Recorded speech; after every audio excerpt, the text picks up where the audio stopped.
Astaghfirullah.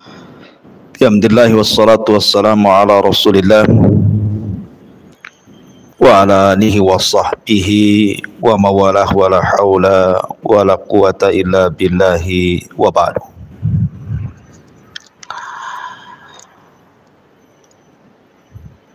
Ma'asyiral muslimat yang dimuliakan Allah Subhanahu wa taala. Alhamdulillah, di pagi menjelang siang ini kita bisa bermajelis ilmu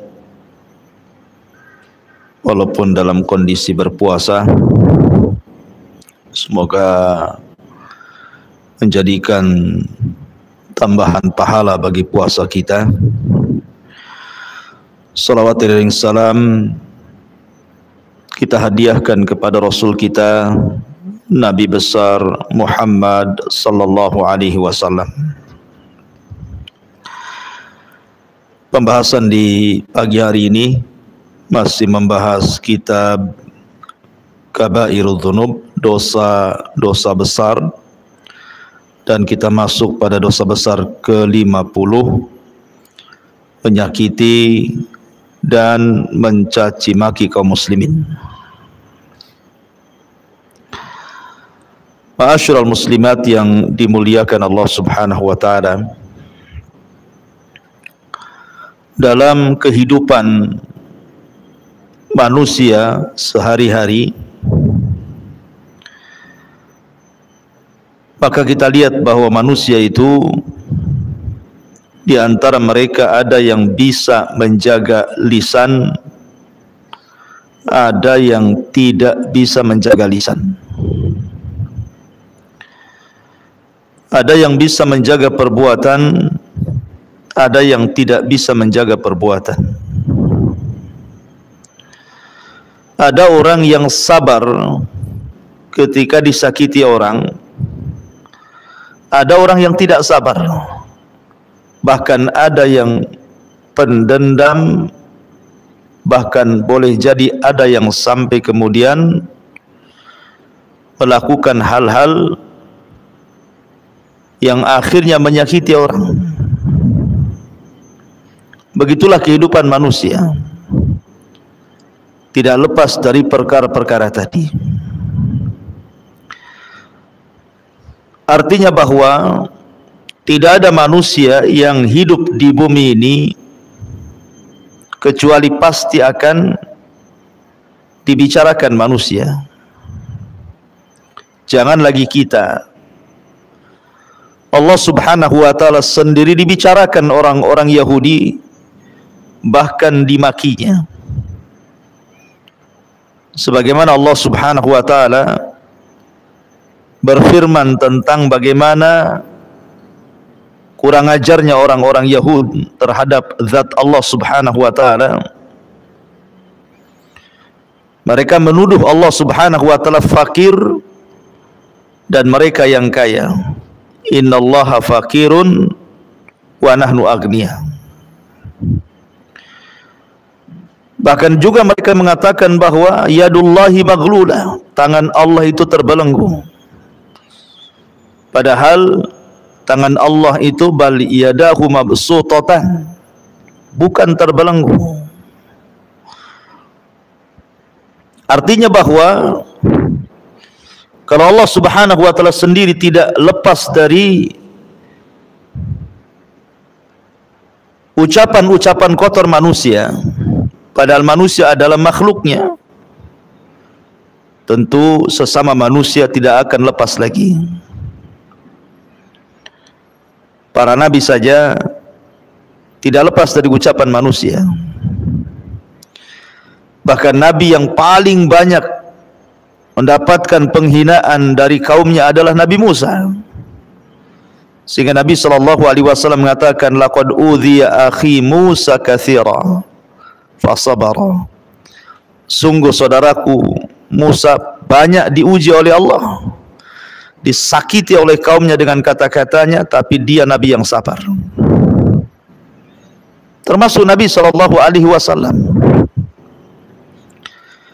Bahkan wanita yang sudah jelas-jelas kesuciannya, tidak pernah keluar dari mihrabnya, kerjanya hanya ruku dan sujud kepada Allah Azza wa Jal, Maryam bintu Imran, tidak lepas daripada hinaan manusia dan tuduhan manusia, dan dituduh bahwa Maryam telah berzina sehingga melahirkan Isa bin Maryam.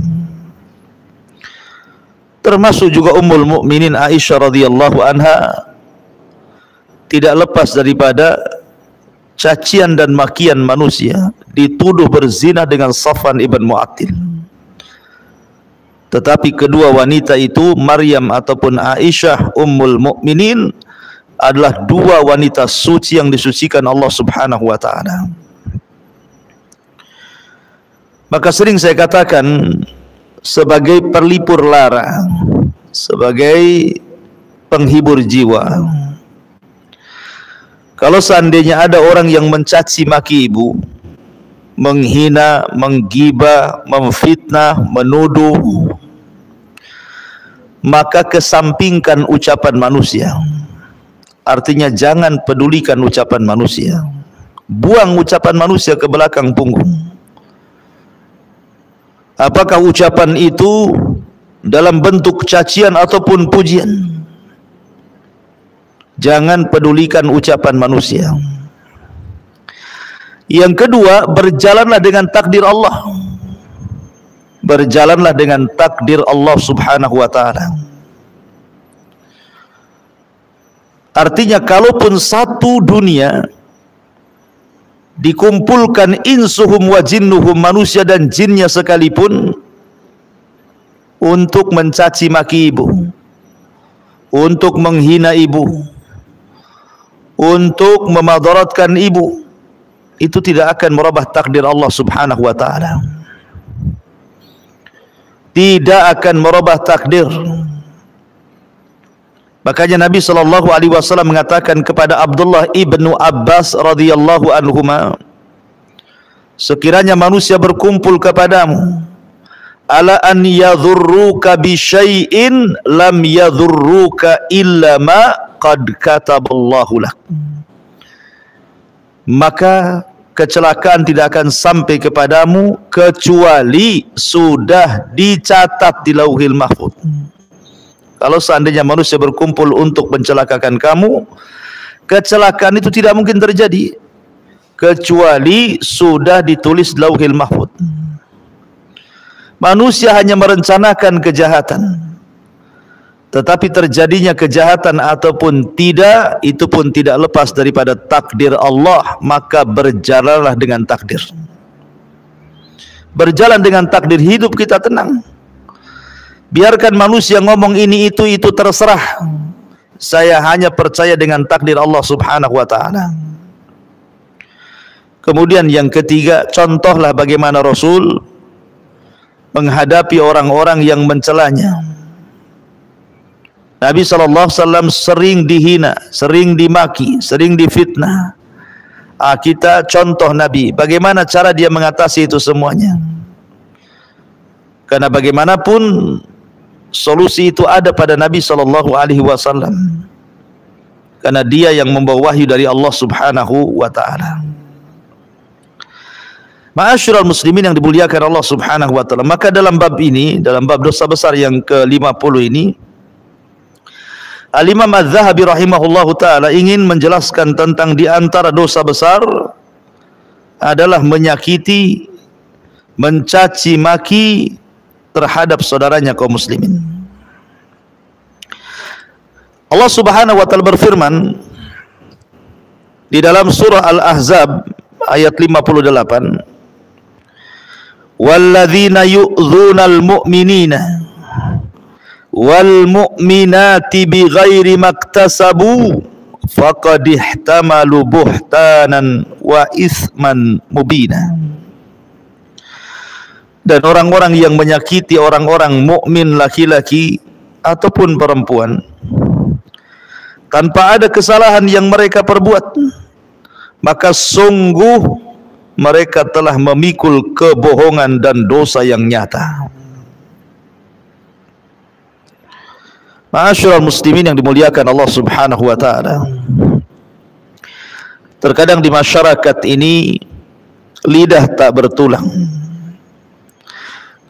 mudah mencaci maki orang. Terkadang awalnya tidak punya dosa, jadi punya dosa gara-gara mencaci dan komentar terhadap orang lain. Pamannya ibu punya tetangganya itu mungkin kurang sopan bajunya, mungkin masih membuka aurat dan selalu keluar tengah malam. Langsung dalam otak kecil ibu mengatakan, jangan-jangan wanita ini wanita malam, wanita remang-remang, wanita yang hanya mencari hiburan tengah malam. Jangan-jangan dia seorang pezina. Ini kan sudah menuduh, Bu. Maka ini masuk dalam kategori menyakiti dan mencaci maki, dan ini termasuk dosa besar. Kita tidak bisa menghukumi manusia hanya gara-gara pakaian dan hanya gara-gara keluar malam. Karena menuduh berzinah itu harus ada 4 saksi. 4 saksi pun harus menyaksikan perzinahannya.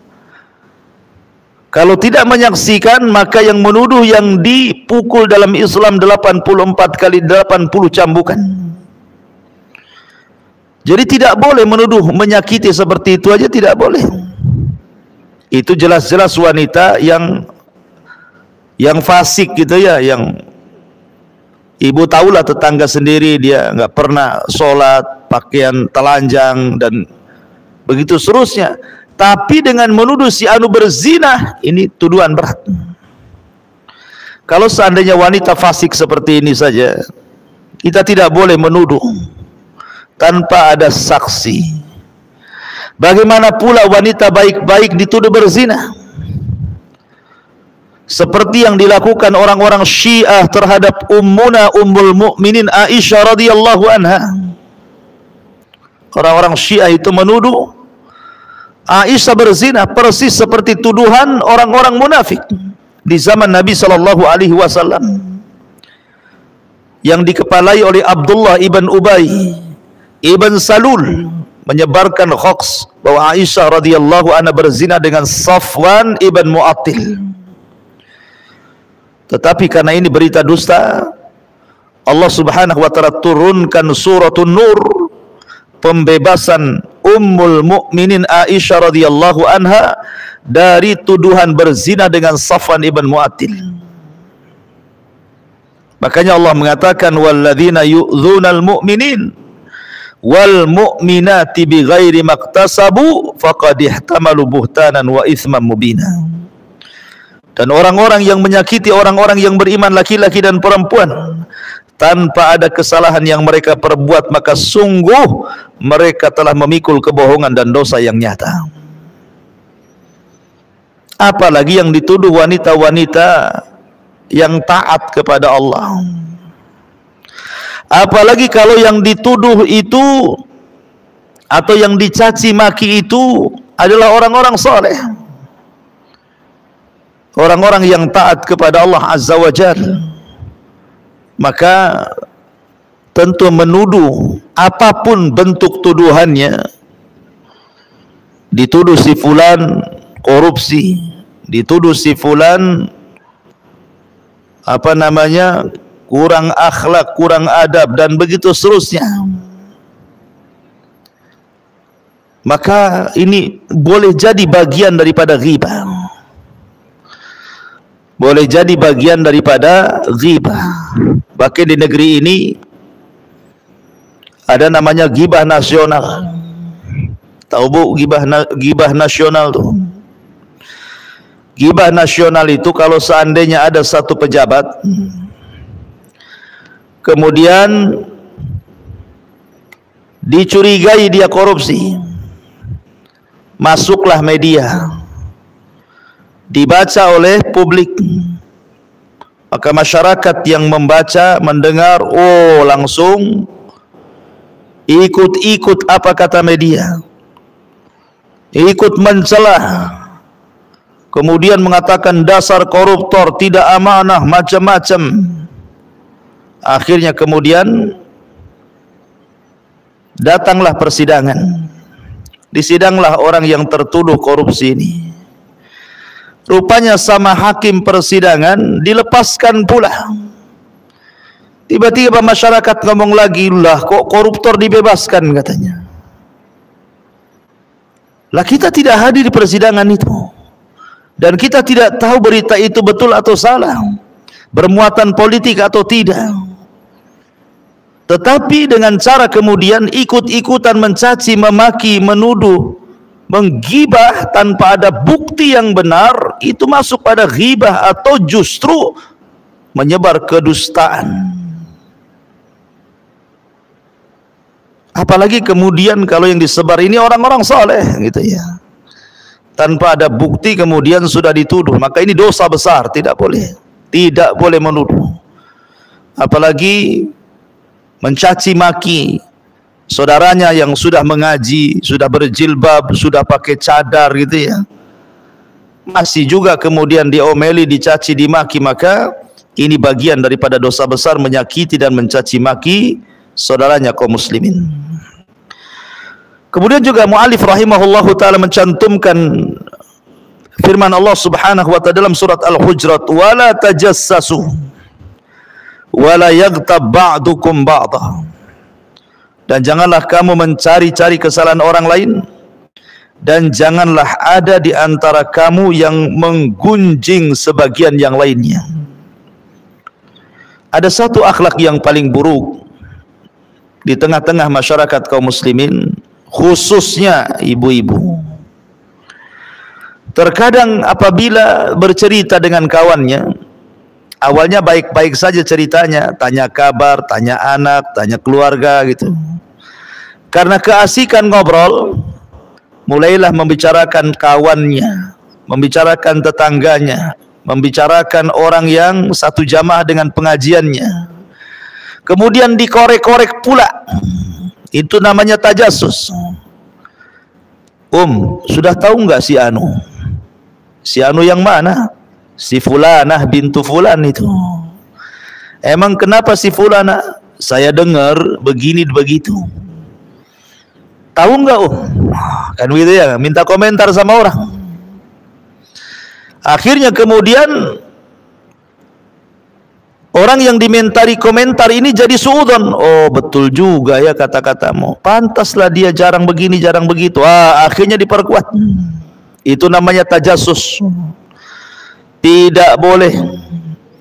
Ibu kalau ketemu kawannya, cukuplah yang dibicarakan itu yang ada keperluan saja. Kalau keperluan ngaji, ya urusan kajian yang dibicarakan, jangan urusan yang lain. Kalau datang ke arisan, urusan arisan saja, habis itu pulang. Kalau urusan jual beli, ya jual beli saja, habis itu selesai.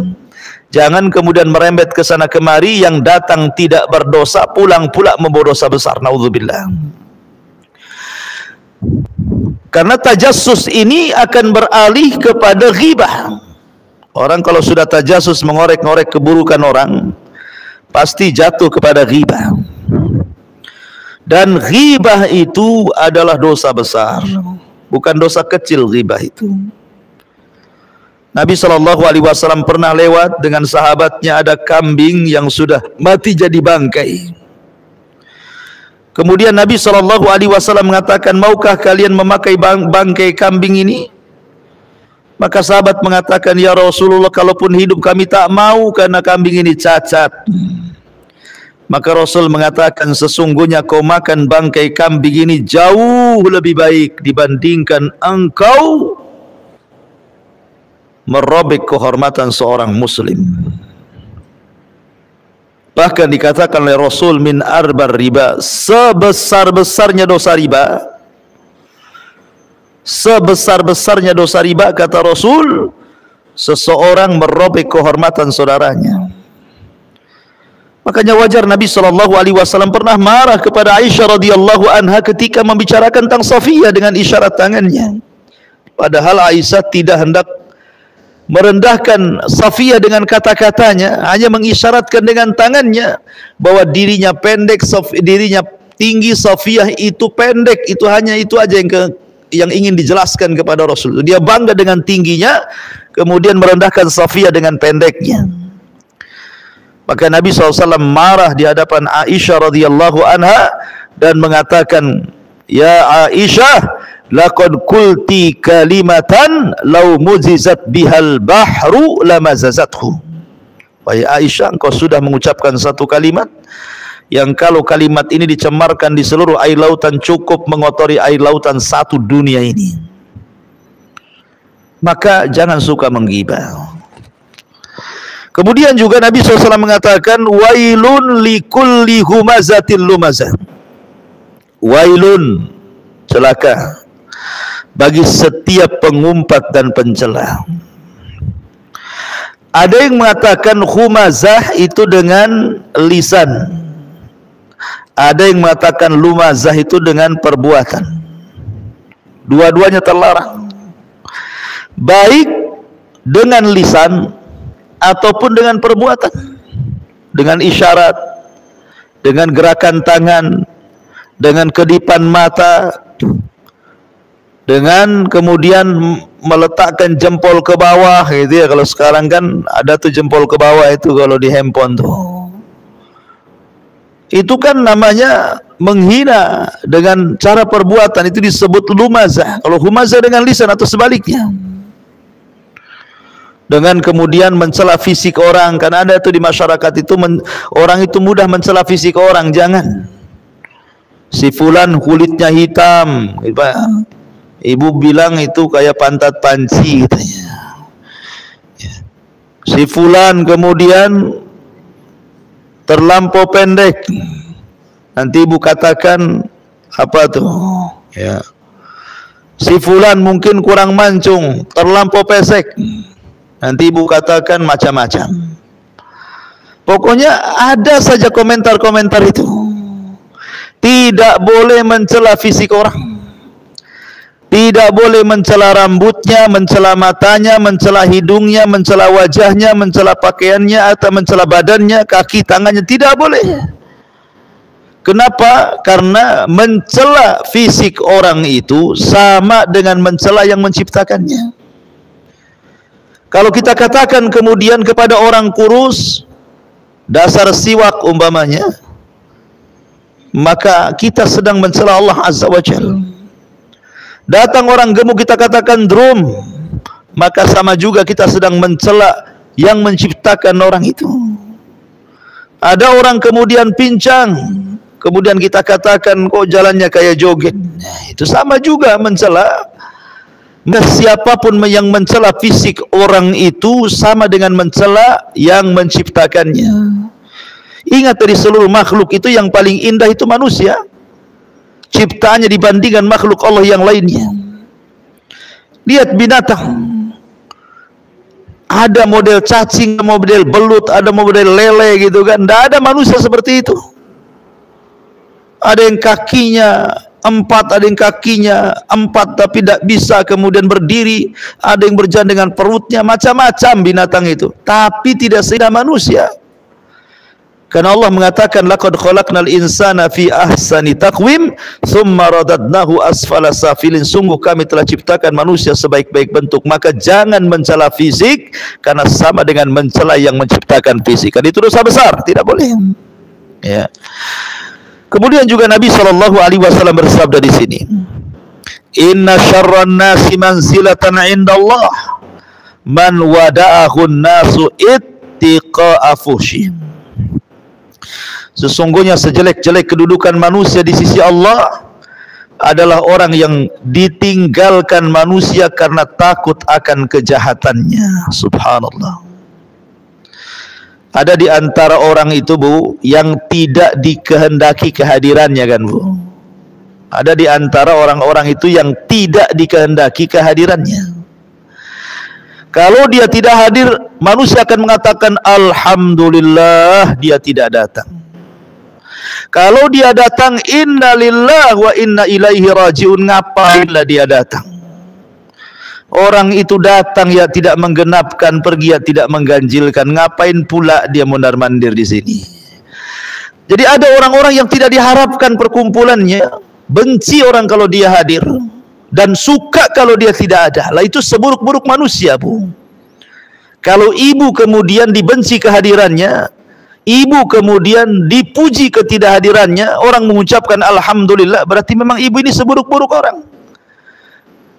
Karena Rasul yang mengatakan sesungguhnya sejelek-jelek kedudukan manusia di sisi Allah adalah orang yang ditinggalkan manusia karena takut akan kejahatannya. Dan itu bukti ukubah yang disegerakan di dunia. Karena kalau orang suka berbuat jahat, maka dijauhi manusia. Kata Nabi SAW, ada dua dosa yang akan disegerakan azabnya di dunia sebelum akhirat. Salah satunya al-baghyu, kezaliman, kejahatan, suka menyakiti orang dengan lisannya, dengan perbuatannya, dengan isyaratnya. Akhirnya Allah bayar cash, manusia benci sama dia, sehingga manusia mendoakan keburukan kepadanya. Mudah-mudahan cepat mati orang kayak gitu. Kalau dia tak mati-mati, memanglah orang jahat itu usianya panjang, Ustaz. Kalau orang baik itu cepat mati katanya. Didoakan 100 orang tak mati-mati pula itu, Ustaz. Nah, jadi Allah berikan cash berupa apa? Hati manusia tidak condong dengan dia, enggak suka dengan dia. Rasul mengatakan innallaha yubghidul fahishal badhi. Sesungguhnya Allah murka kepada orang yang jahat dan mulutnya lancang. Di masyarakat ini ada orang kalau sedang emosi, itu kata-kata yang keluar itu satu bonbin, Bu, keluar.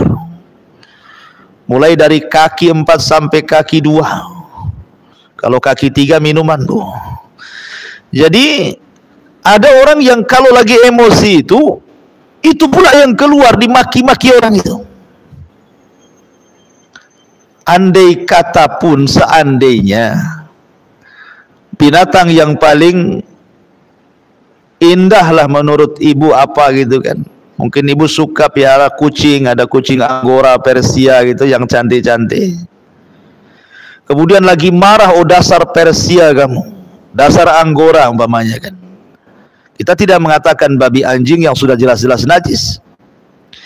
Itu saja tidak bisa manusia itu dikatakan kucing Angora. Karena manusia jauh lebih baik dibandingkan kucing. Ngapain pula kemudian manusia disamakan dengan kucing, dengan ayam, dengan buaya, dengan macam-macam gitu ya. Nggak bisa manusia disamakan dengan binatang itu. Binatang tidak berakal, manusia berakal. Maka ada orang-orang itu yang fahishal badhi gitu ya, orangnya jahat, mulutnya lancang, nggak pernah direm, kalau ngomong itu asal ngomong saja. Ya. Semua keluar, makhluk-makhluk halus saja dikeluarkan. Oh dasar setan, kuntilanak, genderuwo, semua keluar. Ya. Maka yang seperti itu termasuk badhi.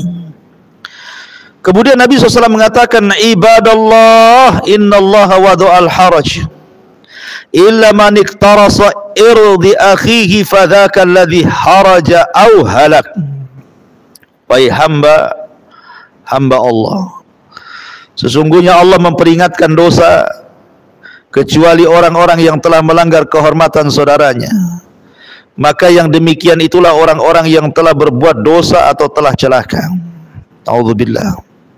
Dan Nabi mengatakan kullul muslim ala muslim haram, irduhu wa maluhu wa damuhu, at-taqwa huna bihasbi imri'in minasyarri an yahkira akhahul muslim. Kata Nabi SAW, setiap muslim terhadap muslim yang lainnya itu harus dilindungi kehormatannya, hartanya dan darahnya. Takwa itu di sini cukuplah bagi seorang muslim itu dikatakan telah berbuat jahat apabila dia merendahkan saudaranya sesama muslim. Lihat bagaimana Islam memerintahkan kita untuk menjaga kehormatan orang. Sebab cukuplah orang itu dikatakan orang jahat ketika dia merendahkan saudaranya. Jangan merendahkan saudaranya.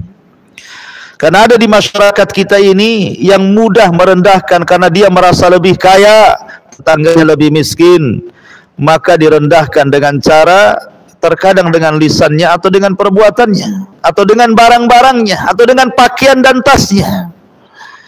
Ada orang yang merendahkan, kan orang merendahkan itu macam-macam. Ada dengan isyarat tangannya, ada dengan isyarat lisan dan juga matanya. Tidak bisa. Ya, Allah itu sudah takdirkan kekayaan masing-masing. Tidak perlu membanggakan. Kalau Allah mau, Allah buat Anda miskin sesaat. Kalau Allah mau juga Anda bisa Allah buat kaya sesaat. Biyadihil muluk, di tangan Allah lah kerajaan. Yu'tillahu man yasha. Allah memberikan kepada yang dikehendakinya. Dan Allah menghancurkan juga kepada orang yang dikehendakinya. Tidak perlu kemudian merendahkan orang. Ya. Al-muslimu akhul muslim la yadhlimuhu wa la yakhdhuluhu wa la yahkiruhu bihasbi imri'in min asy-syar'i an yahkira akhul muslim. Seorang muslim itu bersaudara tidak boleh berlaku zalim, tidak boleh menelantarkan, tidak boleh merendahkan. Cukuplah seorang muslim itu dikatakan berbuat jahat apabila dia merendahkan saudaranya. Kemudian Allah Subhanahu wa taala mengatakan, "Innal ladzina yuhibbuna an tashi'al fahishatu fil ladzina amanu lahum adzabun alim fid dunya wal akhirah." Sesungguhnya orang-orang yang ingin agar perbuatan yang sangat keji, berita bohong, tersiar di kalangan orang-orang beriman, maka mereka mendapatkan azab yang pedih di dunia dan juga azab di akhirat. Jadi tidak boleh ibu menyebarkan hoax. Makanya kalau ibu pegang handphone, hati-hati jangan asal copy paste. Cross check dulu beritanya, layak nggak di-share atau tidak, layak nggak di-share ke grup atau tidak. Ya, apalagi sudah jelas-jelas isinya itu berita bohong, berita cacian, makian kepada kaum muslimin, sesama kaum muslimin. Tidak perlu disebarkan beritanya. Ya, karena ibu-ibu ini itu biasanya sudah dengar nggak ya? Enggak. Mau dengar, tapi tolong ya jangan ceritakan sama orang ya. Kan gitu ya ibu ya. Itu senjata ibu-ibu kan begitu. Jangan ceritakan kepada orang. Nanti yang ibu ceritakan ngomong lagi ke yang lain, kamu jangan ceritakan sama orang. Aku baru dapat berita nih, bagus beritanya katanya. Yang ini juga sama, jangan ceritakan sama orang. Satu kampung akhirnya bilang jangan ceritakan sama orang padahal sudah tahu semua. Lah ini namanya menyebar namanya ya, tidak boleh menyebar. Biasakan amanah mendengar dan amanah lisan. Cukuplah ibu sendiri yang mendengar, kalau perlu bu hapus memorinya, lupalah, dibuat amnesia gitu ya supaya berita-berita itu tidak sampai disebarkan kepada orang. Karena ini termasuk dosa besar, ya. Ma'asyiral muslimin yang dimuliakan Allah Azza wa Jalla. Karena saking mudahnya lisan ini menyebarkan berita, terkadang tidak sadar kalau dia sedang melakukan dosa besar. Harusnya tugas seorang muslim itu menutup aib seorang muslim. Kalau ada orang ini memang punya aib, jangan dibongkar. Karena ibu juga punya aib. Makanya sering saya katakan orang itu menjadi mulia di hadapan manusia, bukan di hadapan Allah ya. Orang itu menjadi mulia di hadapan manusia karena Allah tutup aibnya. Kalau seandainya Allah bongkar aibnya itu, tidak ada manusia yang memuliakan manusia. Yang ada manusia menaruh pasir di kepala manusia. Tapi karena Allah tutup aib kita, makanya manusia masih hormat sama kita. Kalau Allah buka aib kita, Allahu a'lam, boleh jadi manusia mencaci maki kita. Oleh karena itulah maka biasakan menutup aurat orang lain supaya Allah tutup aurat kita. Terbiasalah menutup aib orang lain supaya Allah berusaha menutup aib kita, supaya manusia tidak tahu dan kita bisa bertobat kepada Allah Subhanahu wa taala. Kemudian Rasul mengatakan sibabul muslimina fusukun wa qitaluhu kufrun. Mencela seorang muslim adalah kefasikan, sedang membunuhnya adalah kekufuran. Bahkan mencela seorang muslim itu hakikatnya dia sedang membunuh pelan-pelan.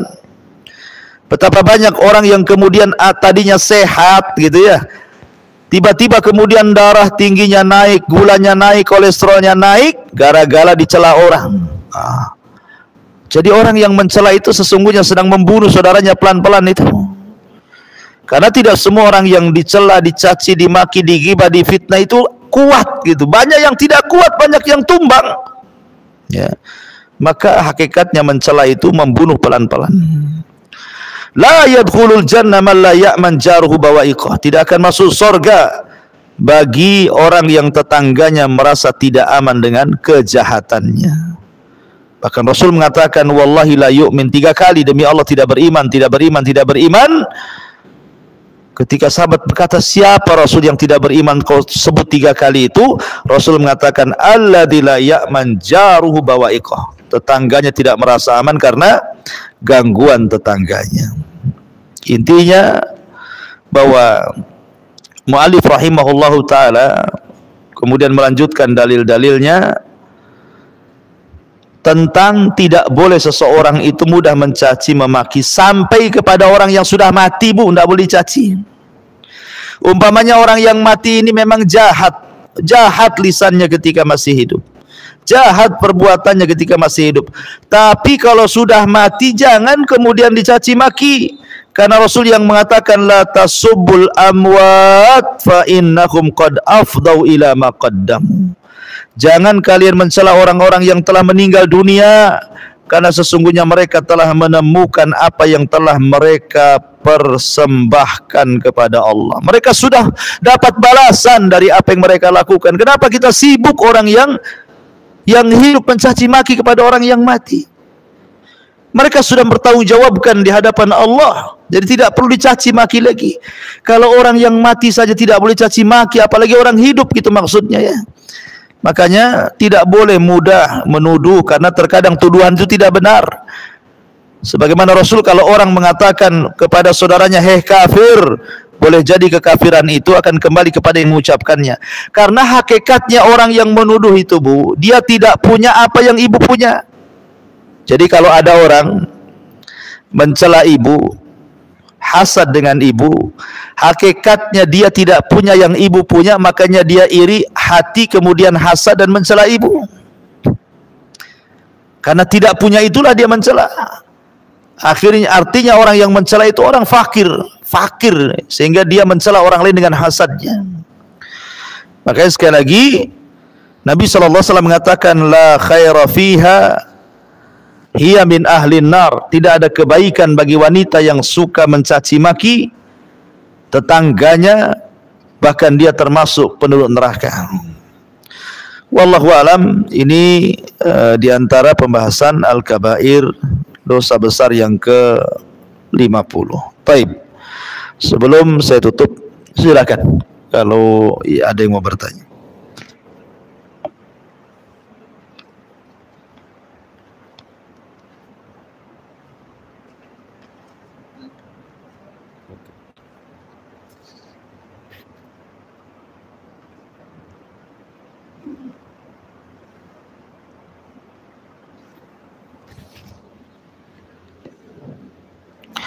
Bismillah, Ustaz, bolehkah kita mengqadha puasa setelah Syawal karena bayar hutangnya banyak? Kalau mengqadha didahulukan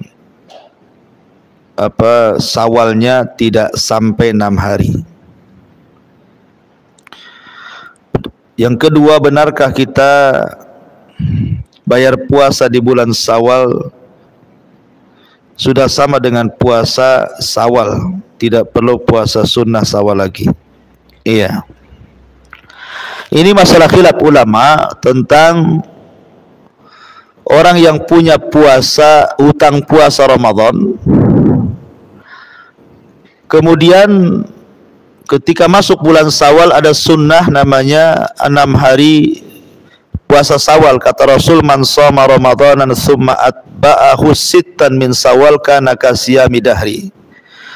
Siapa yang berpuasa Ramadan kemudian diikuti 6 hari puasa 6 Syawal, 6 hari di bulan Syawal, 6 kali berturut-turut atau tidak berturut-turut, yang jelas 6 hari lah di bulan Syawal, maka sama dengan puasa 1 tahun.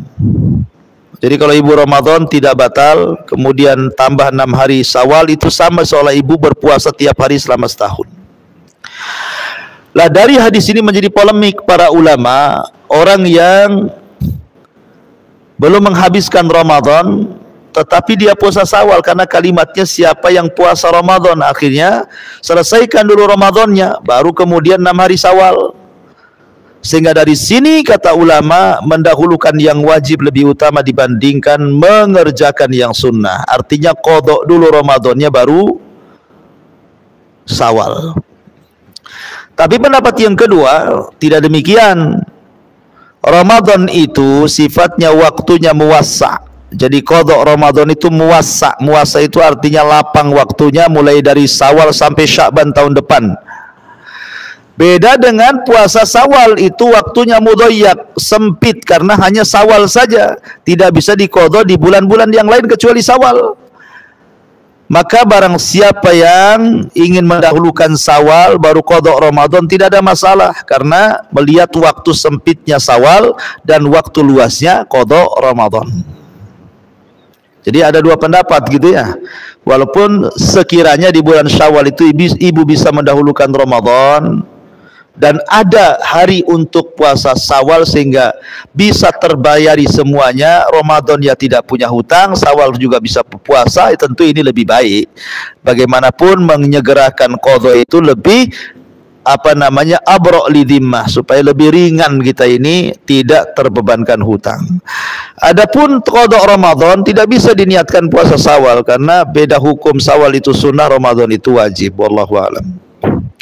Kemudian bismillah Ustaz, apa yang harus dilakukan pada orang yang menyakiti, memfitnah, berzina, padahal tidak ada bukti saksi sampai orang yang difitnah itu bersumpah dengan nama Allah, sementara yang memfitnah yaitu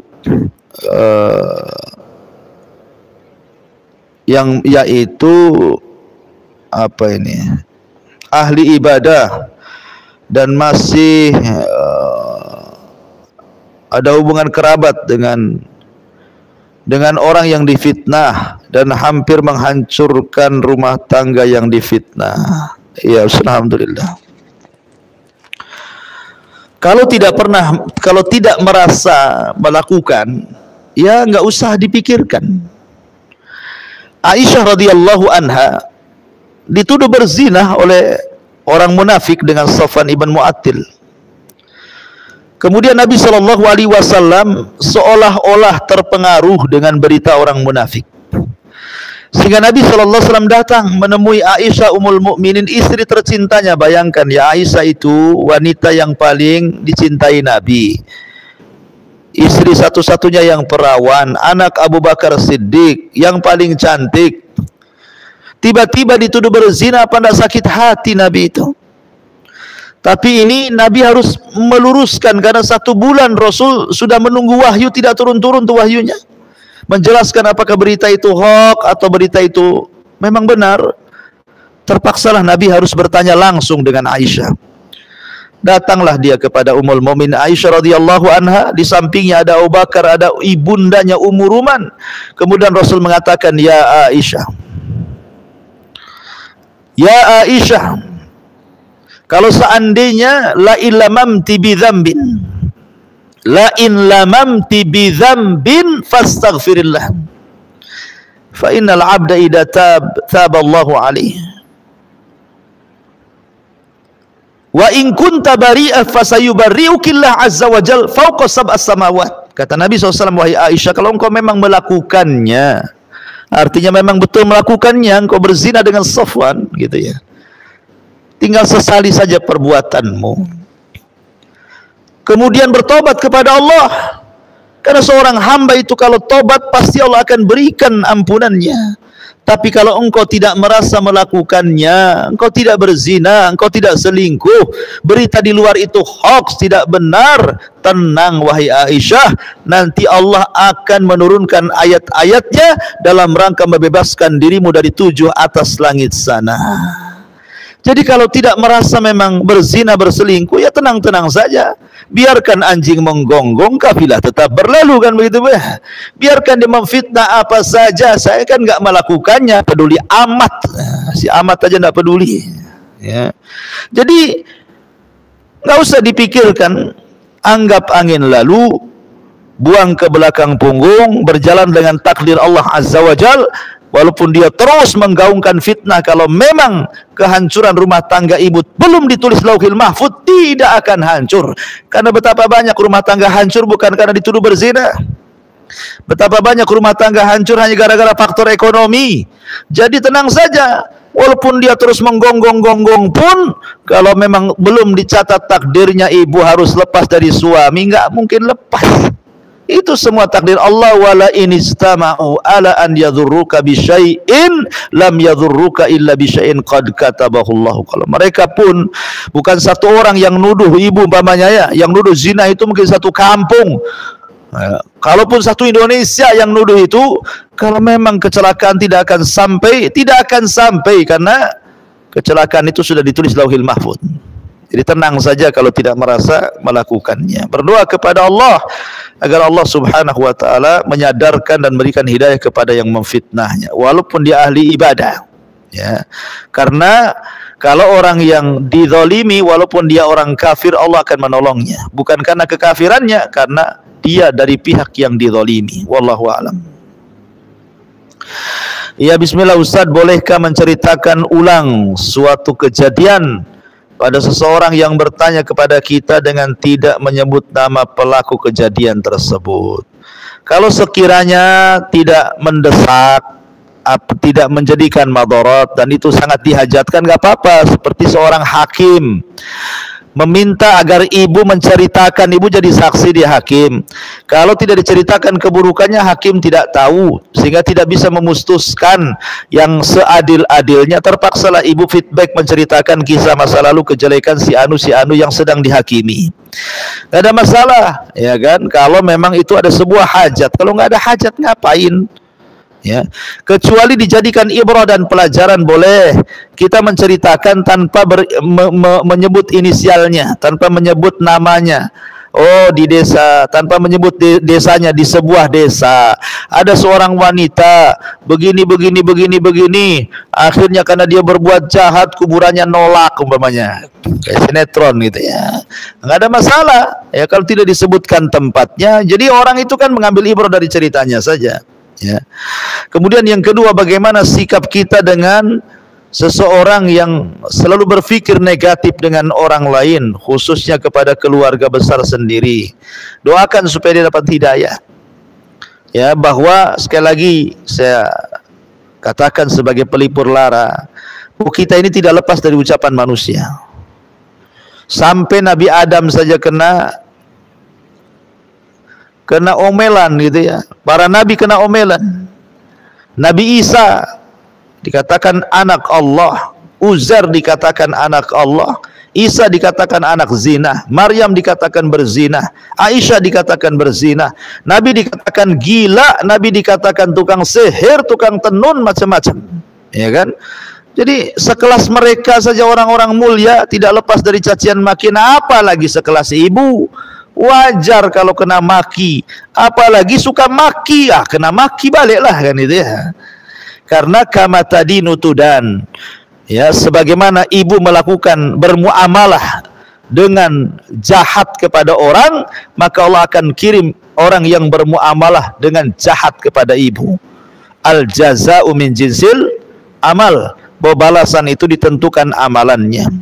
Tapi yang jelas bahwa jangan, kalau kita sudah tahu bahwa kita tidak selamat dari ucapan manusia, maka jadikan ucapan manusia seperti debu, biarkan melayang ke sana kemari, saya tidak peduli.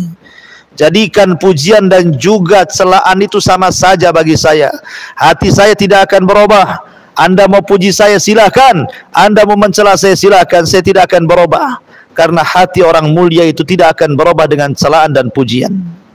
Ya. Kemudian jangan pedulikan supaya dia capek sendiri. Karena ketika dia bisa bicara dari bayi sampai dia menggibah ibu, kan hanya ketika itu saja dia menggibah ibu. Sepanjang harinya dia kan tidak menggibah ibu terus, sehingga ada waktu capeknya, sehingga tidak perlu ditanggapi. Doakan saja supaya dapat hidayah. Ya, saya kira itu diantara nasihat dari para ulama. Subhanakallahumma bihamdika asyhadu an la ilaha illa anta astaghfiruka wa atubu ilaik.